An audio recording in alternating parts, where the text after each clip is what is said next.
Guys, ang snack dag kamuti guys. Yan, purple. Purple ang kamuti ko ngayon guys. Ang tamis guys. Yan. Yan ang magandang snack guys kasi natural. Madali siyang tunawin. Sarap. Paborito ko itong snack guys. I-compare sa tinapay. Ang tinapay masarap pero kung i-compare mo sa kamote, katulad nitong kinain ko ngayon, maganda to kasi pang diet to guys. Kung ito ang kainin mo bawat gabi, hindi ka na magkain ng rice, sigurado guys, papayat tayo guys. Kung nagda-diet. Pero kung hindi nag-diet, natural, kain tayo ng solid food. Pero ako guys, gusto ko mag-diet. Parang napansin ko guys, tumaba na ako. Saka, hindi ko kalain na ang timbang ko ngayon is 59. Imagine, nakaraan is 52. Something. Pero, yung nagpatimbang ako sa guys, sa namin dito, barangay. Nagpunta kasi kami doon, kaming mag-asawa. Nagulat ako guys, kasi 59 na pala ako. Akalain mo, 59 na. 59 kilos.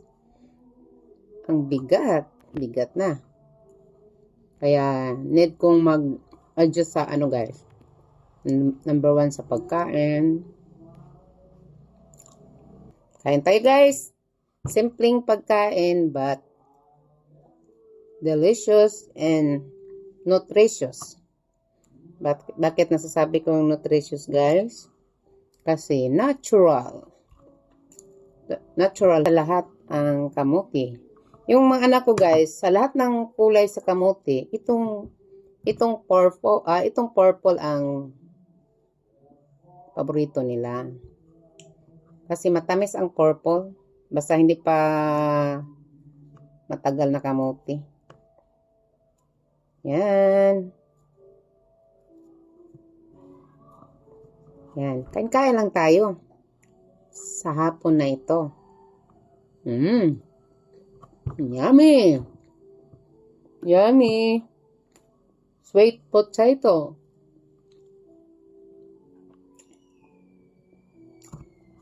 Makabusog to guys. Katumbas to sa kanin, makabusog.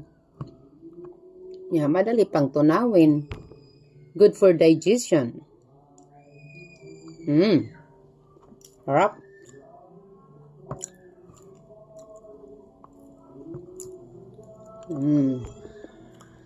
Kayo guys, anong snack nyo dyan? Kaway-kaway sa mahilig sa kamote. Kasi, lalo yung nasa probinsya, siyempre may mga tanim sila. Always present tong kamote. Balanghoy, saging, always mayroong ganong mga tanim. Sa amin, sa probinsya sa Cebu, mayroon din doon. Yung papa ko dati guys, natandaan ko yung high school, elementary days. Ang hilig niya magtanim ng kamuti guys. Hindi lang kamuti, mani. Tapos ang pinakahilig niya itanim is yung niyog. Kaso lang, mga niyog doon guys, na sa Baguio, na damage. Kaya mahilig ko sa ganitong pagkain. Kasi sanay ako sa probinsya. Saging. Saging hilaw, saging hinog. Red talaga. Yan, hatiin natin. Yun. Purple. Yan, sarap to.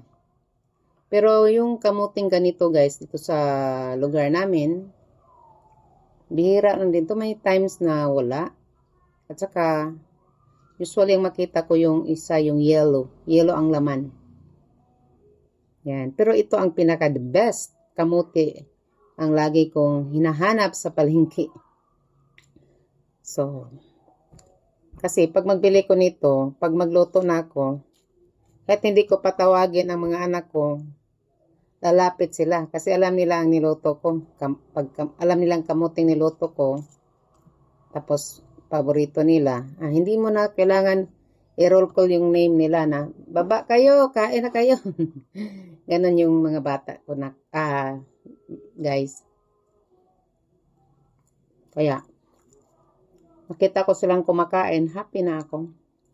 Kasi, may benepisyo silang makuha nito. Talagang mayroon. Lalo na kung constipated ang bata, constipated ang anak natin, malaking tulong to guys sa kanila. Natandaan ko yung watermelon, pag magkain yung anak ko, agad-agad magdumi na. So maganda din yung watermelon guys, yung pakwan. Pati nito, the best lang ang pagkain. Para sa akin, the best. Kasi natural. Walang flavors. Kapag ang tao maghilig magtanim, lalo sa probinsya, maliban dito sa city, bihira ang makatanim kasi limited lang mga area eh. Halos bahay ang nakatirik, wala nang space. Tapos may space man, daanan, nakasemento. So wala nang lugar na magtanim. Kaya usually yung mga tao dito sa pasok nila ni tinanim yung iba, yung mga gulay or yung mga ornamental na tanim. Natural sa paso yan. Yan.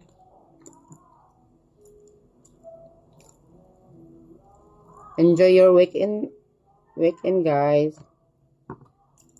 Tsaka ingat tayo palagi. At saan man tayo magpunta para safety. Para uuwi ta sa bahay na ligtas. Yan. Sarap. Wala